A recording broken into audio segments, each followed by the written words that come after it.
सत्संग वही होता है यहां आने से इंसान को सोची आए, समझ आए, यहां आने से उसका जमीर जाग जाए, यहां आने से उसे सच का पता चले। रजो तमो सतो ये गुण है, सच और झूठ गुणों में आ जाता है। लेकिन यहां जिस सच की बात कर रहे हैं वो सच ओम हरि अल्लाह वाहिगुरु गॉड है। वो एक ऐसा सच जो जान ले, जो उसे मान ले, उसके जन्मों जन्मों के पाप कट जाते हैं, उसकी आत्मा पाक पवित्र हो जाती है और वो मालिक की दया में रहमत के लायक बनते चले जाते हैं। तो सच भगवान है, अल्लाह वाहिगुरु राम है। और उस सच से जुड़ना सिर्फ इंसान की फितरत में लिखा है। इंसान ही एक ऐसा शरीर है जिसमें प्रभु का आना पॉसिबल है, संभव है। जो प्रभु का नाम जपे, भगवान का नाम जपे, तो वो कण कण में, जर्रे जर्रे में नजर आते हैं। इंसान की पाप कर्म कट जाते हैं, जन्मों जन्मों की मैल धुल जाती है और वो इस काबिल बन जाता है कि उसके दिलो दिमाग में मालिक की दया में रहमत के नजारे मिलने शुरू हो जाते हैं। कितना भी इंसान ज्ञानवान बन जाए, कितना भी छोटा या बड़ा बन जाए, जब तक वो खुद पवित्र नहीं होता वो खोखला है। ज्ञान अच्छा है पर उस पर चला जाए तभी ज्ञान का मूल्य पड़ता है।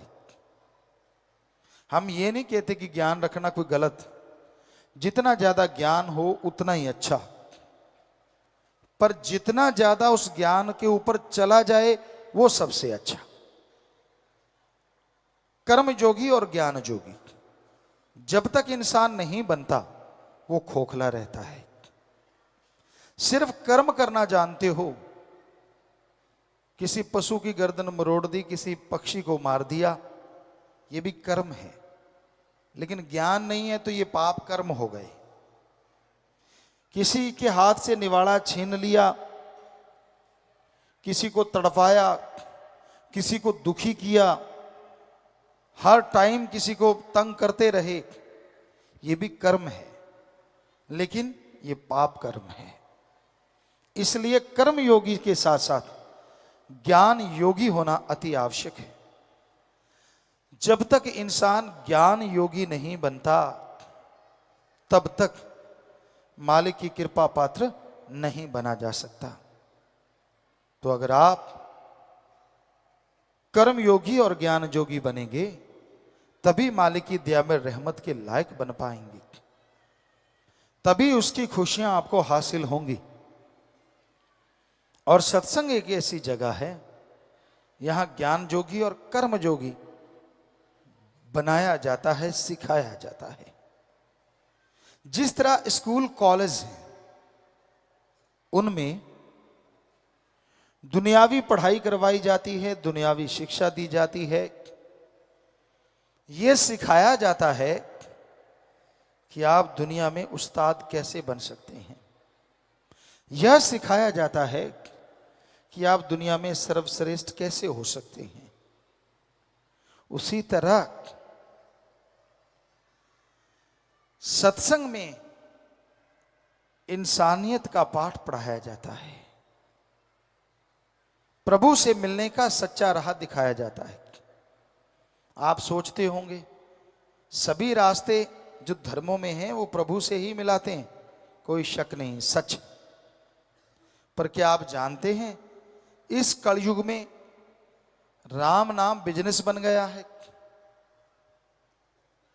हम नॉन मेडिकल के स्टूडेंट रहे, जितना पढ़े कम पढ़ पाए, लेकिन जितना पढ़े साइंस में बहुत रुचि थी, नॉन मेडिकल के स्टूडेंट थे। गुरुजी ने बुलाया, उनकी रजा, उनका रहमत, घर में भी धर्म थे, पवित्र गीता, श्री गुरु नानक देव जी की जन्म साखी, सुंदर गुटका और भी शायद रामायण, ये ग्रंथ घर में थे, पढ़ा करते थे। गुरु जी ने बोला कि सभी धर्मों को पढ़ो, और हमने उसी वैज्ञानिक दृष्टिकोण से सभी धर्मों को पढ़ा। सभी धर्मों में ये तो लिखा है ओम हरि अल्लाह वाहिगुरु गॉड देता है, पर यह नहीं लिखा कि वो लेता है। सच यही है, ओम हरि अल्लाह वाहिगुरु गॉड खुदा रब दाता था, दाता है और दाता ही रहेगा, वो मंगता नहीं हो सकता। और यह भी सच है, वो देता था, देता है और देता ही रहेगा, मांगने का कायदा आना चाहिए। ऐसे नहीं होता कि आपने इच्छा करी और वो पूरी हो गई, नहीं। क्या आप इच्छा करें, 5-7 साल का बच्चा कोई इच्छा कर ले कि मुझे पीएचडी की डिग्री मिल जाए तो मिल जाएगी? कितना भी भ्रष्ट युग है, 7 साल के बच्चे को पीएचडी की डिग्री नहीं मिल सकती। हाँ, बड़े वाला तो कहीं भी कुर्सी के नीचे से दाएं से डाल के ले सकता है, लेकिन 7 साल के बच्चे को कौन देगा? नहीं हो सकता। वैसे तो कलयुग है, कुछ भी हो सकता है, लेकिन अगर वैसे कायदे से देखा है, डॉक्टरेट की डिग्री, मास्टर डिग्री ऐसे नहीं हासिल होती, उसके लिए जिंदगी के 20-25 साल लगाने पड़ते हैं। तो जरा सोचिए, ये किताबें तो सामने हैं, वो अल्लाह, वो वाहिगुरु, वो राम, वो गॉड जो दिखता नहीं, क्या उसके लिए 16 साल नहीं, 20 साल नहीं, 5 साल नहीं, क्या 2-4 महीने लगातार नहीं लगाने चाहिए उसका रिसर्च करने के लिए? लगाने चाहिए। अगर कोई लगा दे तो यकीनन मालिक के नजारे मिलेंगे और उसका रास्ता 100% नजर आएगा। पर 2 महीने होते हैं। आप घंटा सुबह घंटा शाम भक्ति करी और पूछते हैं भक्ति करी, कहते हाँ आज एक दिन भक्ति करी। एक दिन थोड़े ही ना, 2 घंटे। घंटा सुबह शाम अगर 2 महीने करोगे तो हमारे ख्याल से 5 दिन और रात बनेंगे। 2 महीने तो बहुत दूर जाके बनेंगे। कैलकुलेट करो, टाइम है।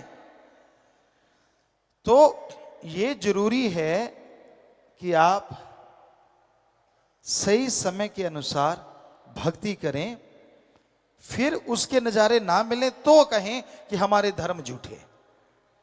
धर्म नहीं कहते कि पैसा देने से भगवान दिख जाएंगे। धर्म नहीं कहते कि कपड़ा चढ़ाने से भगवान दिखेंगे।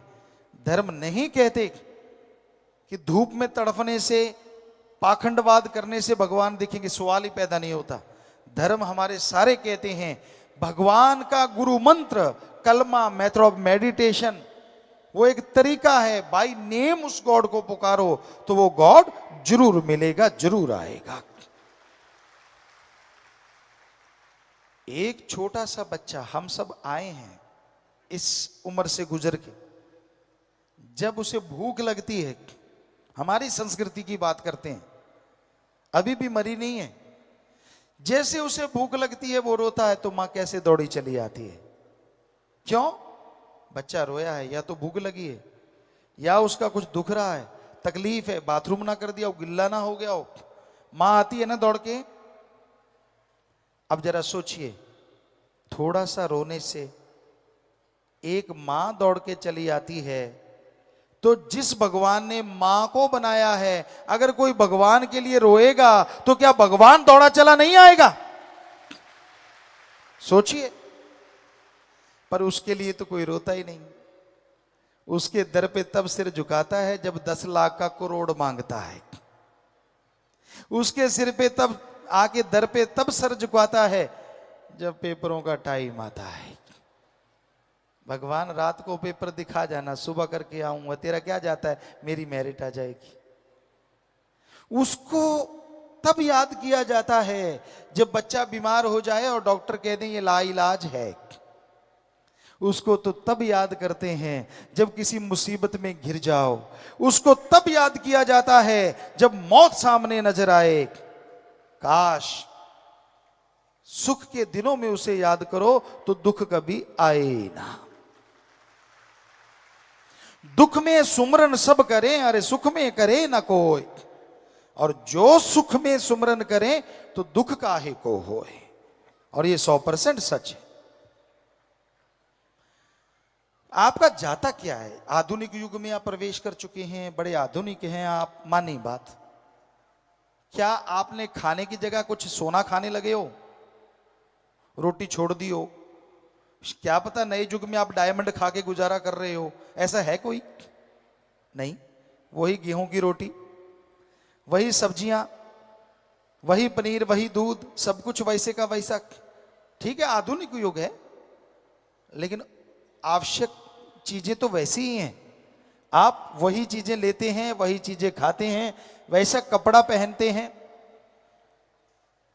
तो उसमें अगर एक चीज और ऐड की जाए, और वो है प्रभु का नाम, कि आप घंटा सुबह शाम 10 घंटे, 24 में से फिर भी 22 घंटे आपके, चलो घंटा छोड़िए, 15 मिनट सुबह शाम, आधा घंटा, 11.5 घंटे आपके, आधा घंटा, वो भी 15-15 मिनट सुबह, 15 मिनट शाम को प्रभु को दे देंगे।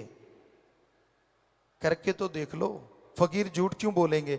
या तो हम कहें 15 मिनट तो लगाना, पहले 100 रुपया हमें दे के जाना, फिर तो आपको लगे यार गुरुजी पैसा लेने के लिए कह रहे हैं। हम तो नहीं कह रहे ऐसा, यहां तो कोई चढ़ावा नहीं चढ़ता, क्योंकि जब भगवान नहीं लेता तो फकीर क्यों ले? हमारे भी हाथ पांव हैं फकीर के भी। आप खेती बाड़ी करते हैं तो हम भी खेती बाड़ी के साइंटिस्ट हैं। एक ही एकड़ में 13 अलग अलग तरह की सब्जियां पैदा की भगवान की कृपा से। रीयूज वाटर सिस्टम तक हमने शुरू किया, और भी बहुत सारी चीजें कर रहे हैं समाज के भले के लिए।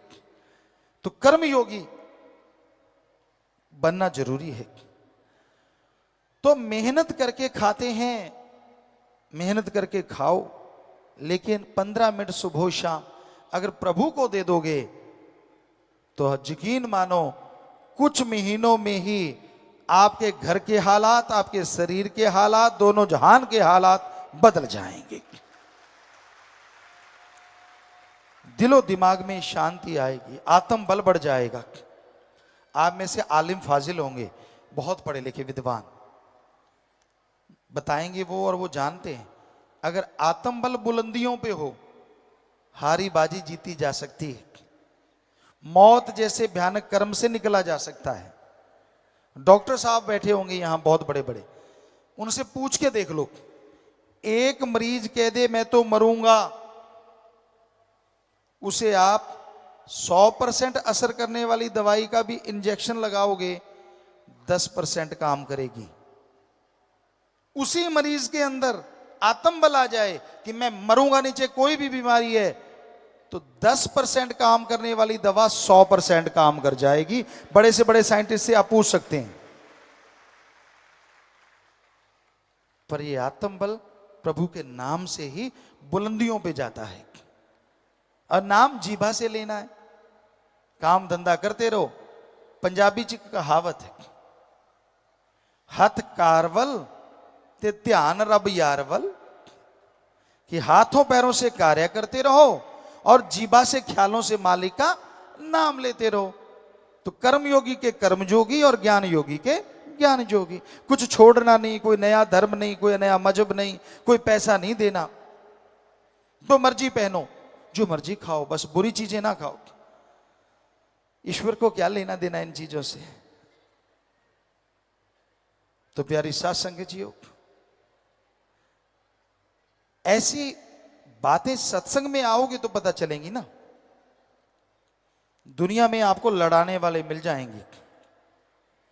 आपका अच्छा घर है, बाल बच्चे अच्छे हैं, परिवार अच्छा है, आपको क्या लगता है लोग खुश हैं? कोई कोई खुश होगा जिसके अंदर इंसानियत है। ज्यादा तो ये सोच रहे हैं कब आपकी जड़ों में दाती घुसाएं, जड़ें काट दें, आपके बच्चों को गलत शिक्षा।